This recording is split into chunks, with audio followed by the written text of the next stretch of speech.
Hi there and welcome back to Japan, where I'm going to give you my review of Takoyaki Rainbow. First of all, I should point out though, if you want to see the reaction that I just recorded, the way we have to do this now, just pause this video, click the link in the description below to watch the reaction, and then you can come back and see the review that I'm about to give you. So are you ready? Because here comes the review.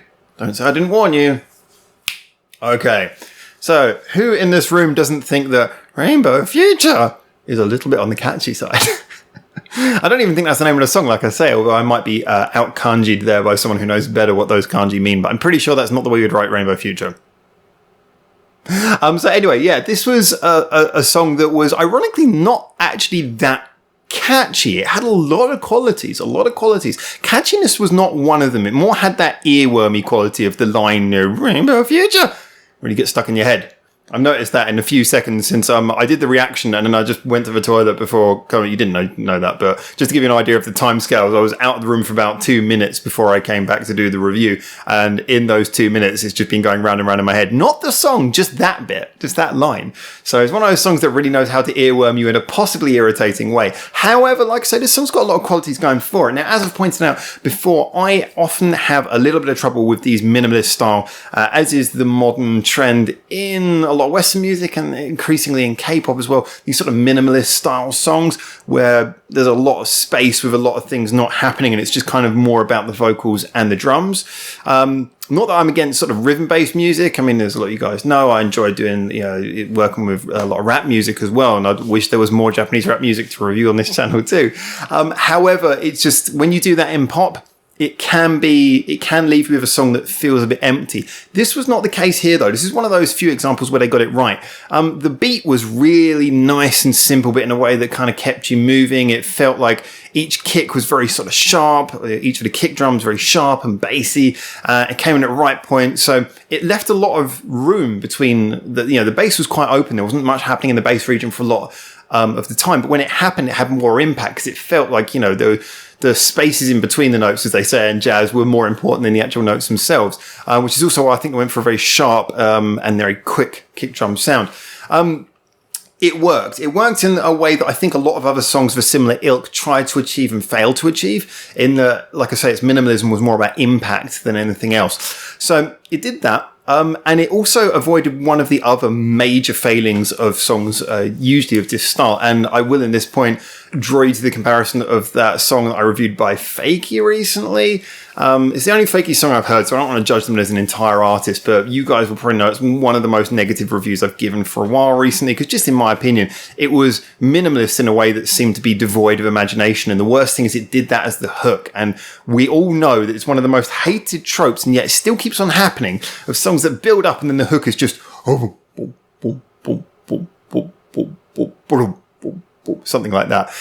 It's so annoying. And what I liked about this, yeah, okay, I'm always someone who says it's good to hear people doing individual things. However, unique things. However, if you haven't got a better idea, then it's okay to go for the classics. And the classic, of course, example is that the hook, the chorus, should be the bit that you build up to. And that's why they call it a chorus in a traditional sense, is the bit you build up to, because that's the big bit. That's the bit where you get the impact, the bit that you remember, the bit that for the rest of the song, you're kind of on a journey coming back around to. And this felt like they did that. Now, the chorus that came through, like I say, was not incredibly catchy. It benefited from having that cool beat, from having that kind of almost irritating but very catchy line, the Rainbow Future.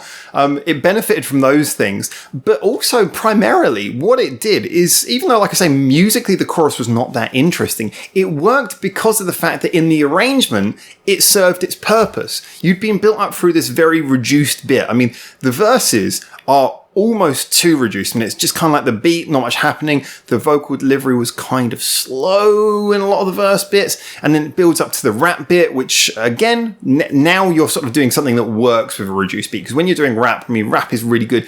You take a sort of simple beat, and then by doing all the rhythmic gymnastics in between that, you're picking apart little notes. You're implying the notes that you want the audience to hear. It's a very sort of rhythmic thing to do, and they did that nicely. I mean, the rap style they went for in this song was much more sort of simple. It wasn't like they were doing anything particularly clever with the rhythm.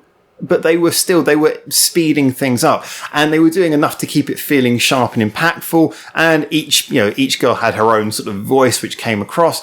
So that really worked in building things up. So then when you come into the chorus, you're still coming from a relatively reduced place arrangement wise. So even though, like I said, a chorus was not like one to write home about, it served its purpose because that's just when you kind of kept that same beat, but everything built up and everything went a bit bigger. And that's why it worked. You had the line that gets stuck in your head. You had the beat, which keeps you moving.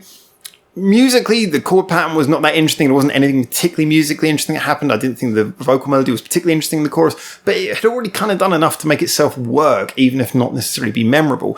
I think that's probably one of the reasons why the bridge perhaps didn't work as much, because the bridge came in, it was nice. I like the way that they had the sort of dual vocal with the sort of chanting and the rapping over the top, and that was all great. But of course, that means that the bridge is now quite built up arrangement-wise. So when that went into the final chorus, that was the bit where it felt a little bit like, the chorus felt a little bit of a letdown at the end, because it was now coming from a place where you just come from something more interesting, more arrangement thick. So going into the last chorus, it didn't feel like it built up from what you'd just heard a few seconds prior.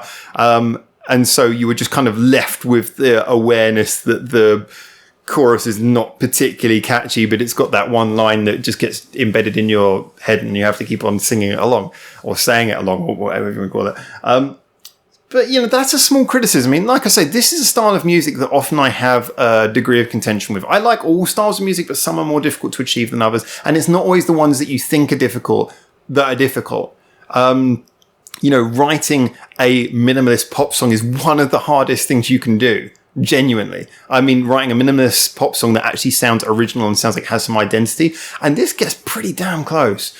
So I enjoyed this. I think it was, though obviously going for a style that was quite contemporary whilst keeping a very sort of Japanese element to it. I mean, putting Rainbow Future as your as your chorus line, that's a pretty Japanese way of approaching Western style of pop music. And it had some nice little tweaks. I loved the little bit of production at the end where it went into the sort of old. I don't think it's a hammer dulcimer. I think it might be like a sort of detuned harpsichord sound. There was just some really nice touches throughout this that kept it from deteriorating into just another minimalist pop song. And so, yeah. Am I going to come back to this song? I got to admit, although there were bits I liked, I did like the rhythm and everything. It didn't have quite enough to make me want to come back to it. It's not one that I'm likely to come back to. However, if I heard this, I would have nothing against it. It wouldn't be one that I would get bored with. I'd be like, yeah, that was kind of a cool song.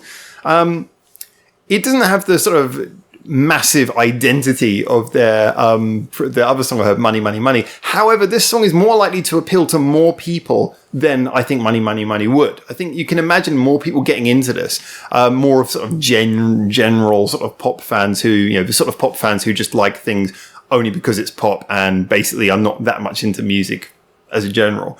The sort of pop fans who listen to all types of music but just prefer pop, I think would be more inclined to enjoy Money, Money, Money. The sort of pop fans who are just the general audience who make pop popular by being the sort of casual listeners, they would probably be more into this.